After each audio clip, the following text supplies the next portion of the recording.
Hi, my name is Sara Powell. I'm the ambassador for the Bronx and Harlem Rivers Urban Waters Federal Partnership, and I'm delighted to be here today with my colleague Emily Stephan, a hydrologist with New York City Parks Natural Resources Group. And we are excited to welcome you to our Jane's Walk, Daylighting and Living Shorelines, a tour of proposed Harlem River restoration sites. We're going to be taking you on a little virtual walk today to show you some of the priority projects and recommendations from New York City Parks' recently published Harlem River Watershed and Natural Resources Management Plan for the Bronx. And before we head out, virtually of course, into the field, we want to give you a little background about the Watershed Plan. So to start, I wanted to introduce the Urban Waters Federal Partnership. This is a federal initiative that began in 2011 that has 15 federal agencies signed on in partnership with the goal of reconnecting overburdened and economically distressed communities with their waterways by improving coordination amongst federal agencies and having these federal agencies collaborate with community-led projects and efforts to improve their local waterways. So our Bronx and Harlem River location is one of 20 around the US, and each location has an ambassador like myself, whose role is to really interface between the federal agencies and local stakeholders. So our Bronx and Harlem location is led by the Department of Interior, USGS, out on Long Island. Their Water Science Center is our local federal lead. And over the past 4 years, it's been my honor to get to work really closely with New York City Parks as they put together the Harlem River Watershed and Natural Resources Management Plan. This plan was a multi-year effort prepared with funding provided by the New York State Department of State. And the plan recommends actions and projects that guide protection and restoration of natural resources within the Harlem River watershed in the Bronx. As you can see in the photo on the right, this is the watershed planning area we'll be talking about when we talk about the plan, but I did want to acknowledge, of course, that there is a portion of Manhattan that drains to the Harlem River, and actually the watershed also extends up into Westchester County a little bit as well, going toward Yonkers. But for the purposes of this plan, we are, of course, focused right here in the Bronx. So this plan really builds off of many prior community planning efforts and aims to identify priorities as a focus for future funding. The plan, as I said, identifies priority projects and includes typical designs for some of these projects. And as I said, really builds on priorities that have been identified through other community-based planning efforts, particularly a brownfield opportunity assessment and Harlem River Greenway plan. Both of these planning efforts were led by one of our key stakeholders, the Bronx Council for Environmental Quality. So, as I said, over the past couple of years, New York City Parks has worked closely with a number of stakeholders, particularly local community groups, as well as some fellow city agencies, state agencies, and federal agencies through our Urban Waters Partnership to receive feedback and input on the plan throughout the planning process. And our intention and hope is that the final product really does reflect our community and stakeholder priorities. So I want to now turn and say the vision of the plan, which you can read here, was developed, again, with input from all of those entities, and that was done at the beginning of the planning process. And from the vision, we were able to develop 4 main goals the plan should accomplish. Those are protecting, restoring, and enhancing natural resources, managing stormwater through green infrastructure practices, promoting access and connectivity both to the Harlem River waterfront and between park and other open green spaces, and then maximizing public engagement and education. So once we had these 4 goals, worked out, the next step in the planning process was to come up with how we were going to achieve these goals. So the final plan has identified 14 strategies and then 77 watershed-wide recommendations and 97 site-specific recommendations. So what that means is, this is a great example of how to kind of conceptualize that, right? So we have our stated goal. For example, our natural resources goal of protecting, restoring, and enhancing all the natural resources in the watershed. So how are we going to reach that goal? One of the strategies that we can use to reach the goal is managing threats to ecosystem health. On a watershed-wide level, that could look like in reducing invasive plant cover to 10% or less in our forested park areas. Now, on a site-specific level, that would mean monitoring and removing a particular invasive species throughout one portion of Van Cortlandt Park, for example. So that's just a very quick look at how the plan is structured. And because I know we want to get out into the field, we just wanted to give you a quick look through the plan itself, but of course invite you to look more closely at it when you have time. So let me open up the plan. Okay, so here we are, and as I said, I want to just quickly give you a look inside the plan. We're not going to go into much depth because I know we're all ready to get out and see the sites, but so once you go to the parks website and find the plan, this is what you'll see. Of course, we have our executive summary providing a high-level overview of the plan and its contents. And then we get into, again, here's some information on the planning area for the plan, and we really dive into a lot of specifics regarding the watershed, the key stakeholders, locations and areas of focus for watershed stewards. We explain in more detail the vision and goals. This page is really important here because we highlight, as I mentioned previously, all of the prior community-led planning efforts that led, to the creation of this plan, and how the recommendations that have been identified in those plans overlap with the goals and visions and recommendations of this plan. So we have a look at other planning efforts. And then our next section is one that a lot of our stakeholders have said, they found it to be really interesting and helpful. And it's all sorts of, physical, ecological, and social conditions of the watershed. So we talk about geology and soils. Personally, one of my favorite parts of the plan is the history of the land use changes that have gone on in the watershed. I think all of that information and the old maps are really interesting. We have a timeline of key changes and events that happened in the watershed from an ecological perspective. We have some great photos. We talk about land use, zoning, the community of the Bronx in this watershed. We dive into the hydrology and sort of all the water challenges. You'll hear more about some of those in just a little bit. We talk about stormwater and water quality. In our water quality section here, we highlight some of the monitoring work that's done by our partners in New York City Department of Environmental Protection, as well as USGS through our Urban Waters Federal Partnership. Here's a great picture of one of our interns one summer collecting some water quality samples. We also talk about the water quality monitoring work that's done by the Van Cortlandt Park Alliance and all of their volunteers.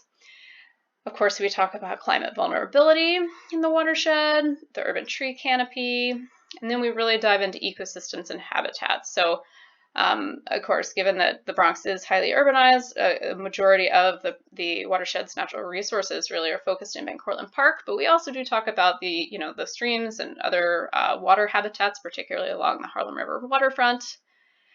And then we get into the goals. And again, I'm not going to linger here except to say we lay out the 4 goals. Here's the 14 strategies we've developed, and we identify how all of these strategies are overlapping and reinforcing of each other. So some of these strategies address multiple goals. Again, here's another look at that graphic I just showed you, showing how the strategies and recommendations are nested. And then here's all of those watershed-wide recommendations. I'm going to scroll quickly here because I know that's too small for folks to read, and nobody wants me to read all of them anyway. But here they all are. And then once we talk about the watershed-wide ones, then the plan goes into site-specific recommendations. And so I'm actually going to stop here so we can get out into the field, but I'll just note that, we have more than 70 site-specific recommendations identified here, and we've categorized them by 3 topics, really. So we have green infrastructure opportunities in Van Cortlandt Park. Again, since the bulk of the watershed's natural resources are found in Van Cortlandt Park, it made sense to have a sort of Van Cortlandt Park category. And then we also broke it out by waterfront opportunities, since access to the waterfront is so vital. So that leads me to our walk today. We're going to walk through and look at a couple of the priority projects that are shown on this map here in Van Cortlandt Park and on the waterfront at Bridge Park South. So without further ado, let's head out. All right, for today's walk, we're going to begin in the southern portion of Van Cortlandt Park.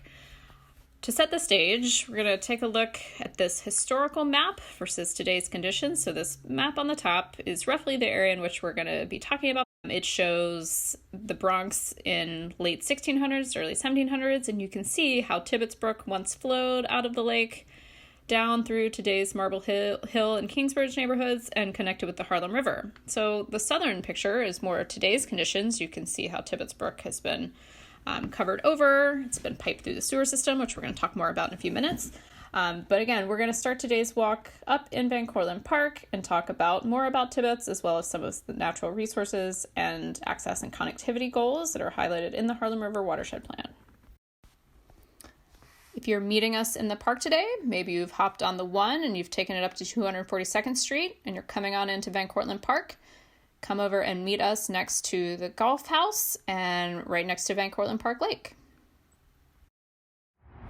Hello, my name is John Butler. I'm the Program Director for Restoration and Stewardship here at the Van Cortlandt Park Alliance. And the Alliance supports, promotes, and preserves the historical, ecological, and recreational values of Van Cortlandt Park. So we're standing here along the Putnam Greenway, and this greenway was finished by the New York City Parks Department last year during the summer of 2020.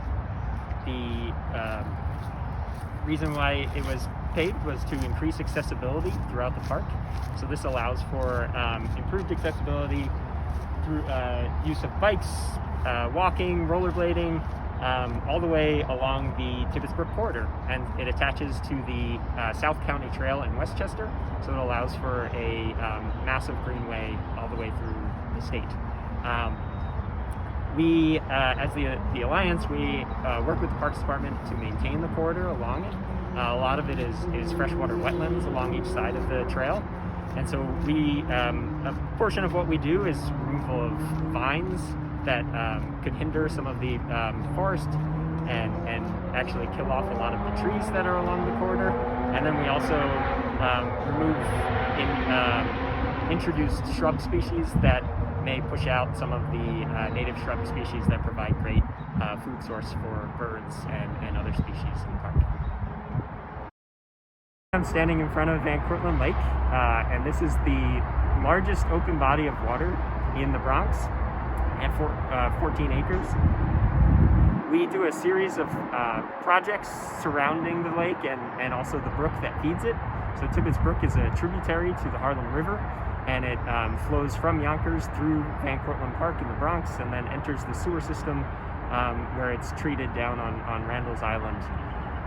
So our couple projects that we run on Van Cortlandt Lake is during the summertime we do a water chestnut removal project.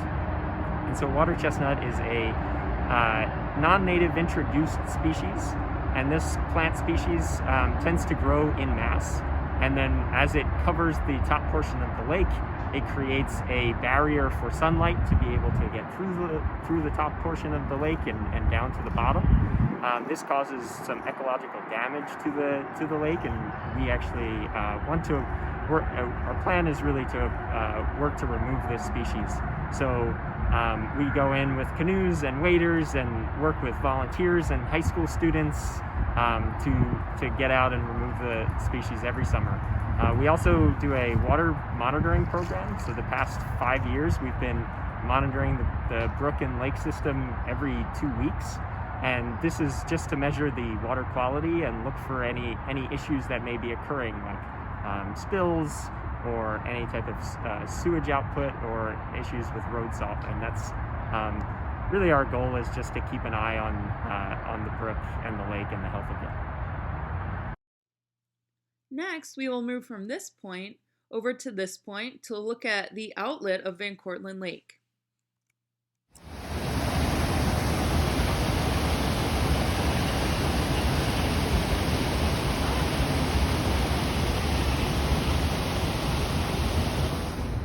My name is Sara Powell. I am the Urban Waters Ambassador for the Bronx and Harlem River's Urban Waters Federal Partnership. And behind me, we are currently standing at the southern end of Van Cortlandt Lake. And behind me is where the lake and Tibbetts Brook empties into the city's sewer system. So when this lake was constructed, it was designed to be, flow into a pipe which runs under Broadway.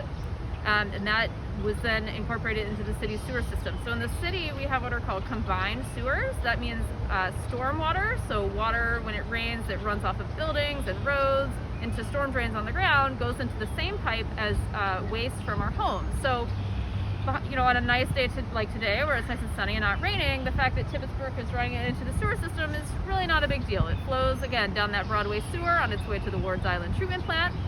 However, when it rains and we have wet weather, we get a lot more storm water into the system along with Tibbetts Brook, and this causes what is called a combined sewer overflow. So the sewer actually overflows into the Harlem River down near the Target, at Marble Hill and contributes billions of gallons of polluted water to the Harlem River every year. So that is why potentially daylighting a portion of Tibbetts Brook and reconnecting it with the Harlem River rather than the sewer system is included as a priority in the Harlem River Watershed Plan.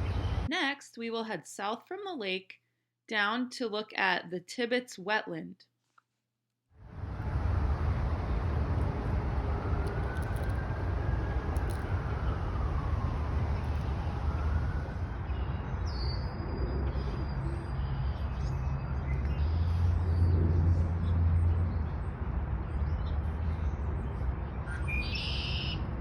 I'm Emily Stephan. I'm a hydrologist with New York City Parks, and we're here in the Tibbetts wetland. Just up that way is Van Courtland Lake and the weir where the sewer starts.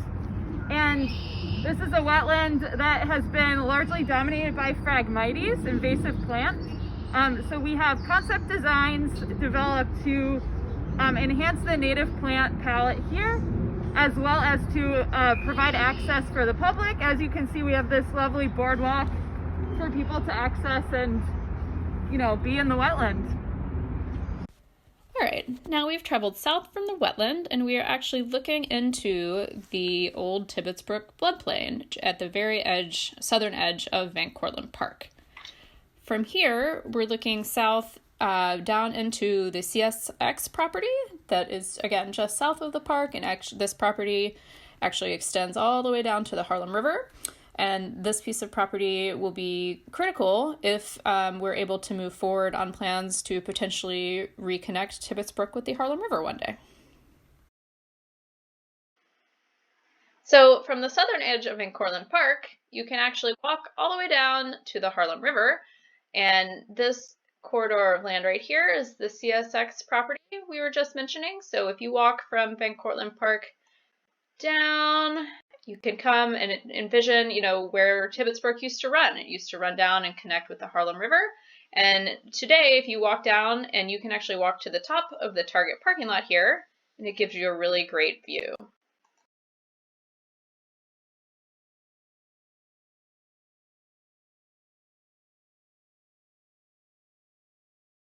From here, we're going to head south down to Bridge Park South.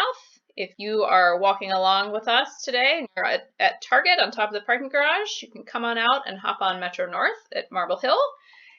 And we're going to head south. If you are on Metro North, you're going to continue having some great riverfront views until you hop off at Morris Heights here, which is right next to Roberto Clemente State Park, which if you haven't visited in a while, you should go because they recently completed multi-million-dollar renovations, including this unique intertidal zone behind the bulkhead on the Harlem River waterfront here, which is really unique and exciting to go see.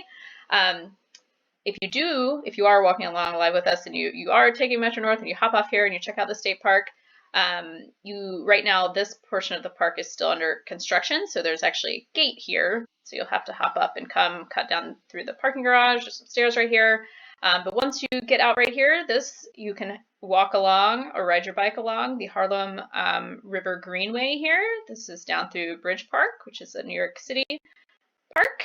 And then you'll go under the Washington and Hamilton bridges, and then you'll reach this piece of property right here, which is currently undeveloped. But New York City Parks is currently designing a new park space here, and we're going to hear more about that from Emily. Thank you, Sarah. So as Sarah mentioned, Bridge Park South is a parcel of land that was acquired by Parks in 2012, and it lies between the Alexander Hamilton Bridge to the north and the High Bridge to the south, and was historically a salt marsh, but since has been affected by development. And as you can see on this bottom left photo, there's quite a bit of debris on site, disturbing the original salt marsh habitat. Goals of this park project include creating a resilient waterfront park, promoting habitat diversity and connectivity, extending the Harlem River Greenway, promoting public access to the water, both through the pathways and through kayak and canoe launch access, as well as protecting water quality through implementation of green infrastructure. As you can see, there's no real good way to get to the site currently because the Harlem River Greenway stops just underneath the Alexander Hamilton Bridge to the north of the site. Initial concept designs for the park layout look like this. They incorporate green infrastructure by capturing the scuppers from stormwater off of the Alexander Hamilton Bridge and send it into rain gardens and bioswales. This concept plan also includes different habitat types, some grassland, some salt marsh. The salt marsh is also protected by a living shoreline towards the center of the site. We also have incorporated this canoe kayak launch that I mentioned prior, as well as pathway through the site to extend the Harlem River Greenway. Next, we'll join you from the High Bridge to demonstrate what the site looks like from above.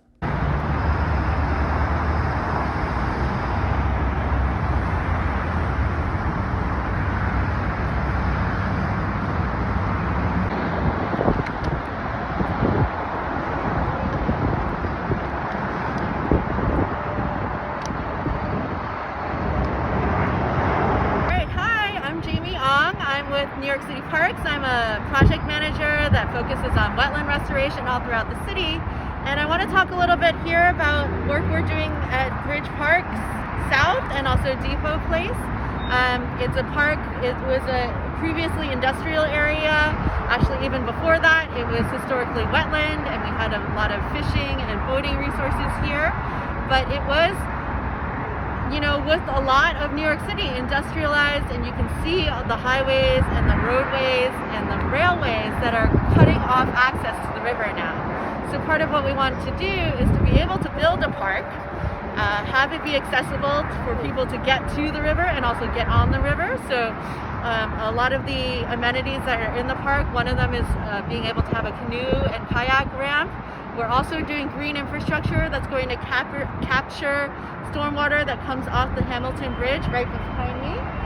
And another part of that is that we have natural habitats that are going to be part of the park. So that includes some small grassland habitats, native grassland species, as well as salt marsh that's going to be right along the edge of the river, and that's going to be fed by the tides of the Harlem River. Thank you so much for joining Sara, John, Jamie, and I to look at restoration recommendations along the Harlem River. Please feel free to email Sara or myself if you'd like to get in touch.